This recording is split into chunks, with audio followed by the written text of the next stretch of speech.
All right, let's get right into it. Sometimes the biggest changes in a market don't come with a big announcement. They're just kind of buried in a PDF update somewhere. And that's exactly what we're talking about today. Verra, one of the biggest names in carbon credits and environmental projects, just tweaked their rulebook. And believe me, it's a huge deal. So, here's the game plan. First up, a quick refresher on who Verra is. Then we're going to jump right into this new rulebook update, and I'll show you the one single change that matters most. After that, we'll get into their reasoning, this whole risk-based approach idea. And finally, we'll unpack what this all really means for the market. Okay, first things first. Who or what is Verra? The easiest way to think about them is as a gatekeeper. They're one of the most important organizations out there setting the standards for environmental projects. So their job is to write the rulebook. If you have a project, say one that claims it's reducing carbon emissions or cleaning up plastic from the ocean, you have to follow Verra's rules to get that official stamp of approval.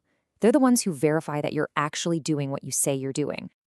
And make no mistake, their influence is massive. This isn't some tiny update for one little program. No.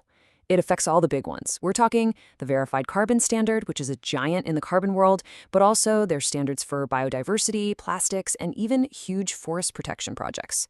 The key thing here is the change we're talking about today hits all of them. All right, let's get to the main event, this rulebook update. On December 4th, Verra put out this document with a super dry title, something like Clarifications to Program Rules. Sounds boring, right? But trust me, hidden inside that jargon is a fundamental shift in how they do business. And here's the kicker. This isn't something that's coming later. The document is crystal clear. These changes are effective immediately, as in right now. This is the new reality for anyone working in Verra's ecosystem. Now take a look at this. What's the one thing you see over and over and over again? Yup, project review process for every single program. This tells you Verra isn't just making a small tweak here or there. They're making one big, systemic change to how they handle things right from the start.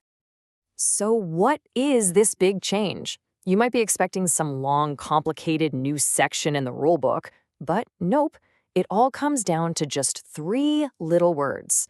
But oh man, do those 3 words pack a punch. And this side-by-side says it all. The old way was simple. It said Verra conducts a review, period. It was automatic, a mandatory step for everyone. But now, they've added that little qualifier, where deemed necessary. And just like that, a required checkpoint becomes optional, at their discretion. Just let that sink in, where deemed necessary. This one little phrase gives Verra the power to look at a project and say, you know what, this one looks fine, we're not going to do a full review. And for another one, this one needs a closer look. It's a massive procedural change tucked into 3 tiny words. So the obvious question is, why? Why would they do this? Why go from reviewing everything to just picking and choosing? Well, Verra actually tells us exactly why. It's a whole new philosophy for them. In their own words, it's all about a risk-based approach. The thinking behind it is pretty straightforward. Not all projects are created equal. Some are simple, some are complex. So why treat them all exactly the same?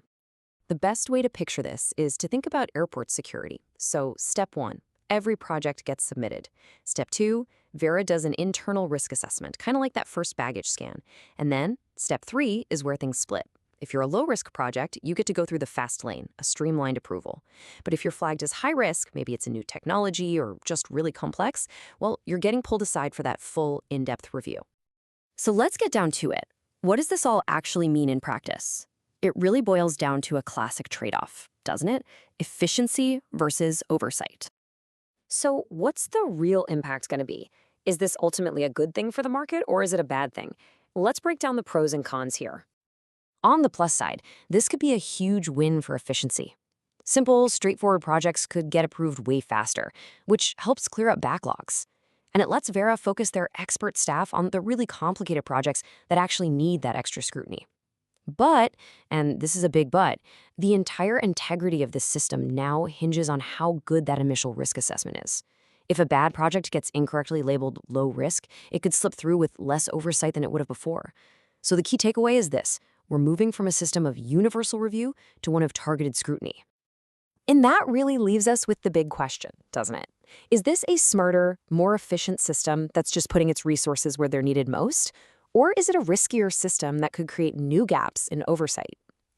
The truth is, it's all going to come down to execution, and you can bet the entire market is going to be watching very, very closely.